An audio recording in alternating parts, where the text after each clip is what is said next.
জীবনে কোনোদিন এত খাটিনি এই পরীক্ষার জন্য যা খেটেছিলাম।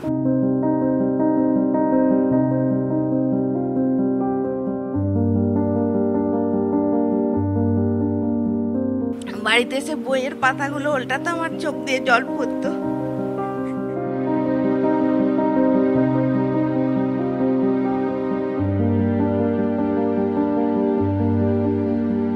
আমি সবসময় বলতাম যে না, আমি টাকা দিয়ে চাকরি করবো না।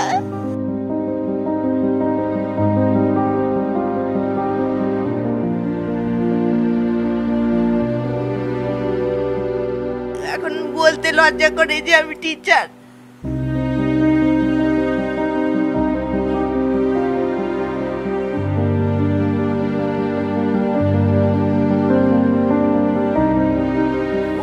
উঠতে পারছি না, বাঁ দিকটা তখনই পড়ে গেছে। আমি তখনই বলছি যে আমার বাঁ হাত বাঁ পাটা পড়ে যাচ্ছে কেন।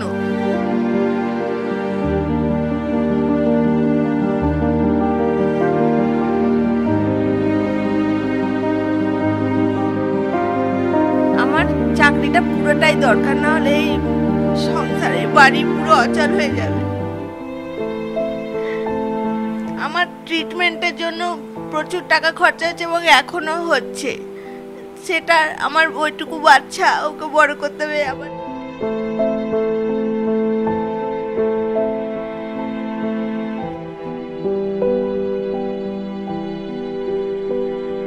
স্কুল শিক্ষিকার স্বপ্ন পূরণের পথটা সহজ ছিল না, প্রতি পদে ছিল প্রতিকূলতা। সেই সকল প্রতিকূলতাকে জয় করে জয়ী হয়েছেন রাজ্যের একটি সরকারি স্কুলের শিক্ষিকা মৌমিতা হালদার।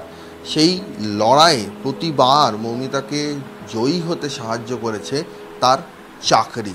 সেই চাকরি এখন খুইয়েছেন তিনি কলকাতা হাইকোর্টের নির্দেশে।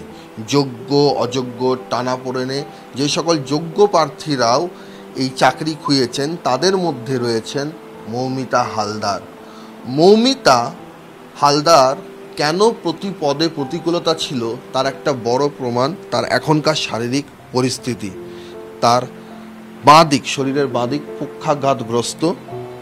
যখন তিনি সন্তান প্রসব করেন 2 বছর আগে, বছর 2 আগে, সেই সময় ব্রেন স্ট্রোকে আক্রান্ত হয়ে পক্ষাঘাতগ্রস্ত হয়ে পড়েন মৌমিতা।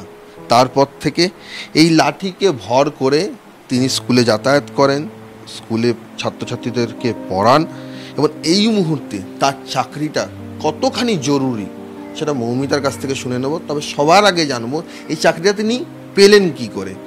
মৌমিতা, এই চাকরিটা, শিক্ষিকা হওয়ার যে চাকরিটা, সেটা কোথা থেকে শুরু হলো যে তুমি স্কুল শিক্ষিকা হবে সেই স্বপ্নটা দেখলে, এবং চাকরিটা পেলে কিভাবে?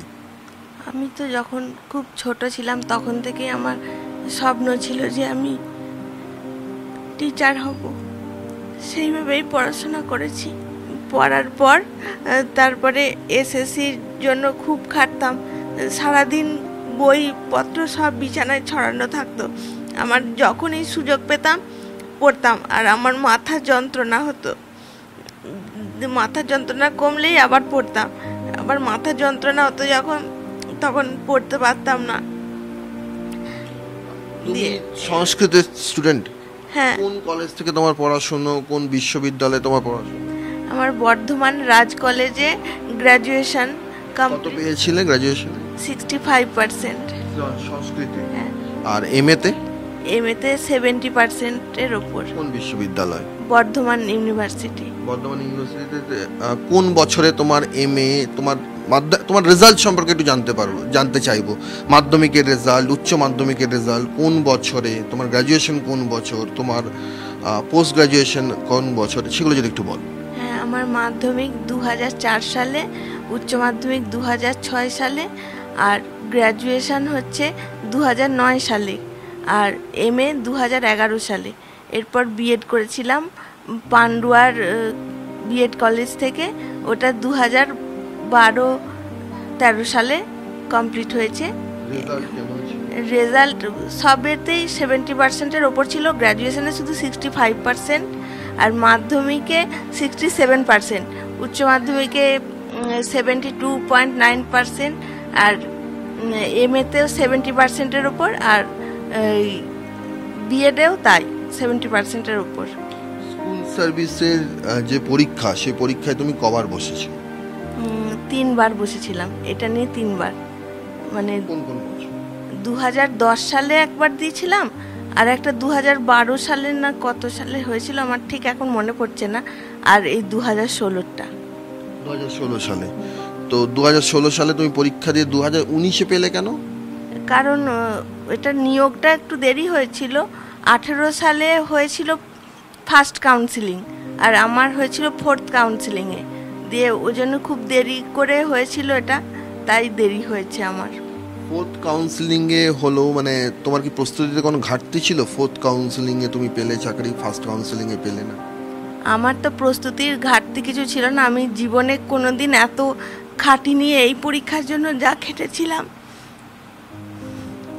কিন্তু হয়ে গেল, মানে দেরি হয়ে গেল এই কারণে কি, মানে নিয়োগে হয়তো কিছু অসুবিধা ছিল কি, তারা হয়তো আগে যারা ভালো পেয়েছে হয়তো তাদের আগে নিয়েছে, এরকম কিছু অসুবিধা হবে। কিন্তু তোমার এক্সপেকটেশন কি ছিল? আমার এক্সপেকটেশন ছিল যে আমি ফার্স্ট কাউন্সিলিংয়ে অবশ্যই পাবো। তুমি 4th কাউন্সিলিংয়ে পেলে, first counselling, second counselling, third counselling, নিশ্চয়ই তোমার সাবজেক্ট থেকে, যেহেতু তুমি বর্ধমান বিশ্ববিদ্যালয়, অনেকগুলো জেলার ছেলে মেয়ে এই বিশ্ববিদ্যালয়ে পড়াশোনা করতে আসে, নিশ্চয়ই তোমাদের মধ্যে ব্যাচের মধ্যে কথা হয়েছে যে কারা পেলো 2016 থেকে। তুমি যখন তাদেরকে দেখতে যে কারা পেলো আর তুমি পেলে না, মেরিটের নিরিখে তুমি কি খুব পিছিয়ে ছিলে? আমার মানে খুবই কষ্ট হতো, আমি ভাবতে পারিনি যে এরকম মানে এতটা খারাপ অবস্থা তৈরি হবে, যে আমি এতটা পিছিয়ে থাকবো। আমার মনে হতো আমি কি করেছি যে এত পিছিয়ে গেলাম কেন, আমার আরও আগে থাকা দরকার ছিল। তখন খুবই কষ্ট হতো, বাড়িতে এসে বইয়ের পাতাগুলো উল্টাতে আমার চোখ দিয়ে জল পড়তো।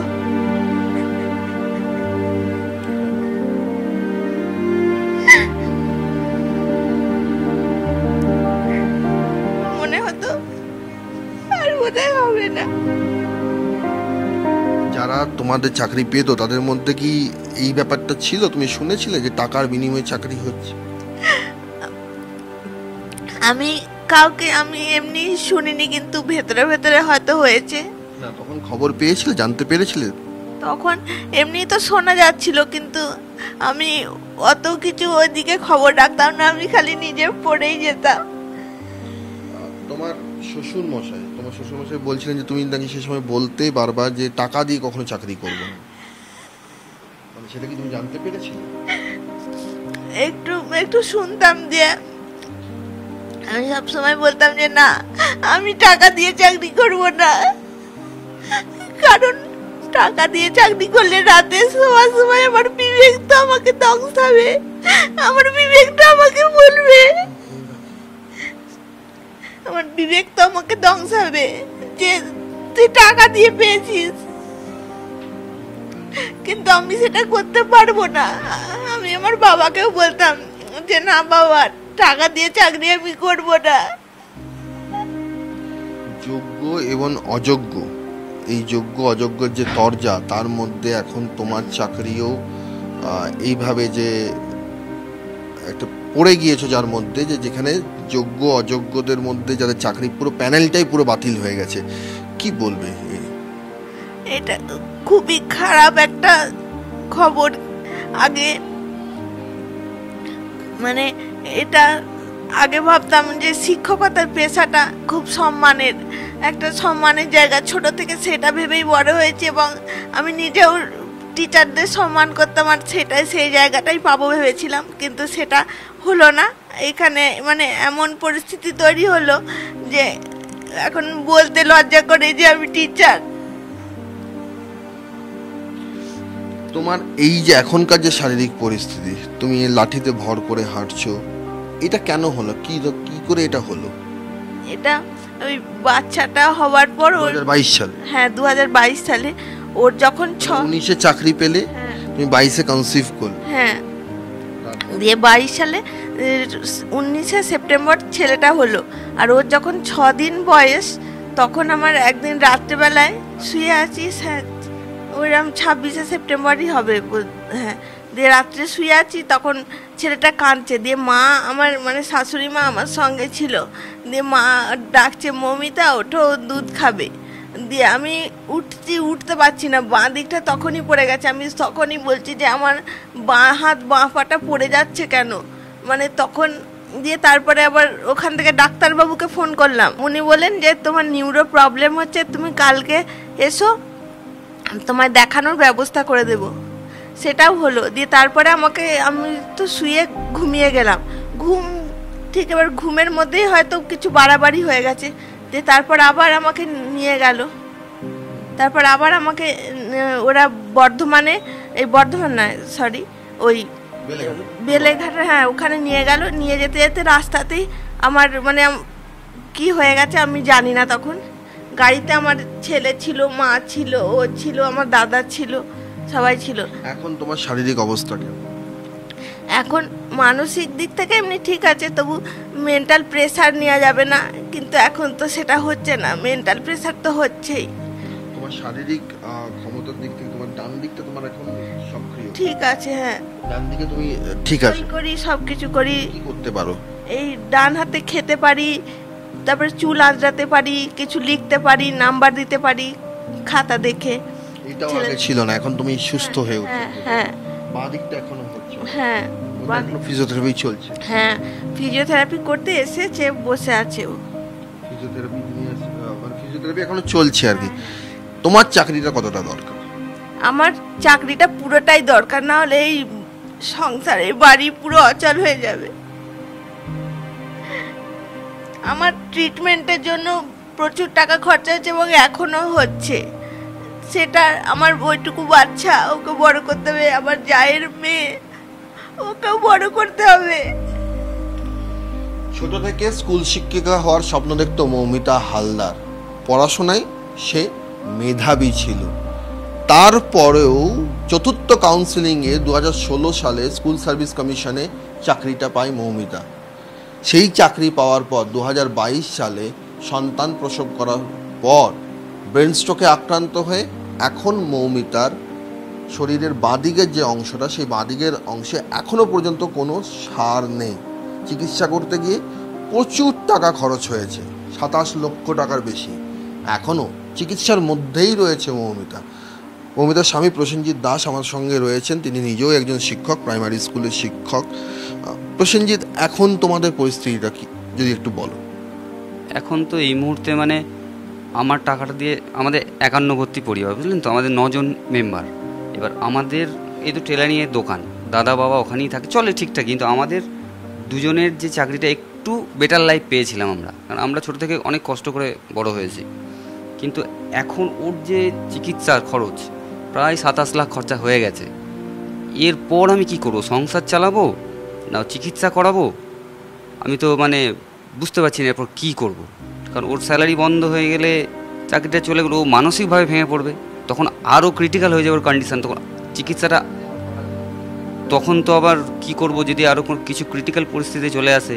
চিকিৎসক নাকি কোনো রকম মানসিক প্রেশার নিতে বারণ করে? না, কোনো রকম মানসিক মানে চাপ নেওয়া যাবেই না, কোনো রকম না। সবসময় হাসি খুশি থাকবে। আমরা সবাই, আমার মা বৌদি সবাই সেই পরিবেশ ওকে দেওয়ার চেষ্টা করি। ও যথেষ্ট ভালো। তো এরকম একটা পরিস্থিতি তৈরি হবে ভাবতে পারিনি কখনো। তো ও তো পড়াশোনা করেছে, এই সব ডকুমেন্টস আপনারা দেখুন, এই যে ওর রেজাল্ট, এই দেখুন, ও রিটেনে পেয়েছিল 53 আউট অফ 55। হ্যাঁ, এটা হচ্ছে ওর একাডেমিক 35, আর এটা হচ্ছে ওর ওরালে ছিল টোটাল 94.67 আউট অফ 100। এইরকম একটা রেজাল্ট করেও আজকে ওর চাকরিটা চলে গেল। তো তাহলে 94.67, হ্যাঁ, 100-এর মধ্যে স্কোর ছিল। সেরকম তাহলে কি ভরসায় পড়াশোনা? চতুর্থ কাউন্সিলিংয়ে চাকরি, সেটাই তো বুঝতে পারছি না কেন হলো এরকম। ও যখন পরীক্ষা দিয়ে এলো, দিয়ে তো বললো ভালো পরীক্ষাটা হয়েছে, ফার্স্ট লিস্টেই থাকবো, তো হলো না। তখন থেকেই ওর যন্ত্রণা, ব্যথা, মানে মানসিক যন্ত্রণায় ভুগছে। কি কারণে স্ট্রোক হলো জানি না। যাক, চাকরিটা তো পেয়েছিল, তারপরেও হলো। কি আর্জি, আইনের কাছে কি আর্জি? দেখুন, যারা যোগ্য তাদের চাকরি ফিরিয়ে দেওয়া হোক। অবশ্যই বলবো, কারণ দরকার। এরকম এরকম হয়তো ঘরে ঘরে অনেক আছে, মৌমিতার মতো অনেকে হয়তো আছে। তাদের কি হবে? ধরুন আমি প্রাইমারি টিচার, আমাদের সংসারটা হয়তো চলে যাবে কোনো রকমে, জানি না ওর চিকিৎসার কী হবে, সেটা ছেড়ে দিয়ে বলছি আমি। কিন্তু যাদের ধরুন একজনায় আর্নিং পার্সন আছে, যে টিচার বা ম্যাডাম এরকম তো আছেন, ম্যাক্সিমামটাই আছেন, তো তাদের যদি চাকরিটা চলে যায় তখন তারা কি করবেন? মানে পরিস্থিতিটা খুব ভয়াবহ হয়ে উঠবে তখন। মানবিক কারণে সোমা দাসের চাকরি, কলকাতা হাইকোর্ট সেই সোমা দাসের চাকরি রেখে দিয়েছেন। তাই বলা হয়েছে যে এই যে সিদ্ধান্ত হয়েছে তার ক্ষেত্রে ব্যতিক্রম হচ্ছেন সোমা দাস, মানবিক কারণ। আপনি কি মনে করেন যে মৌমিতা হালদারের ঘটনাটাও সেই রকম একটা পর্যায়ে দেখা উচিত বা সেরকম দৃষ্টিভঙ্গি নিয়ে দেখা উচিত? অবশ্যই। আপনারা তো দেখছেন ওর কী অবস্থা, কি ওর তো মানসিক যন্ত্রণা নেওয়াই যাবে না। তো এখন রাতে ঘুমাচ্ছে না, কাঁদছে, খাচ্ছে না। তো আমার তো মনে হয় কোর্টের এটা পুনর্বিবেচনা করা উচিত রায়টা। ও সোমা দাসের যেমন ব্যাপারটা আছে মানবিকতার দিক থেকে, ওর ক্ষেত্রেও তাই হওয়া উচিত বলে আমি মনে করি। এবং যারা যোগ্য তাদের সকলের ক্ষেত্রেই মানে কোর্টকে এটা পুনর্বিবেচনা করা উচিত, আমার মতামত এটা। যোগ্যরা যারা নিজেদের পরিবারের হাল ধরার জন্য স্কুল শিক্ষকের চাকরিতে যোগ দিয়েছিলেন, স্কুল শিক্ষকতা করবেন, সমাজের হাল ধরবেন আর সেই সঙ্গে নিজের পরিবারের হালটা ধরবেন, এই স্বপ্ন নিয়ে যারা স্কুলের চৌকাঠ ডিঙিয়েছিলেন, ক্লাসরুমে গিয়ে নতুন প্রজন্মকে তৈরি করবেন, সেই ব্রত নিয়েছিলেন, তাদের কেন এই পরিস্থিতি তৈরি হলো? মৌমিতা হালদাররা কেন এই পরিস্থিতির মধ্যে পড়লেন?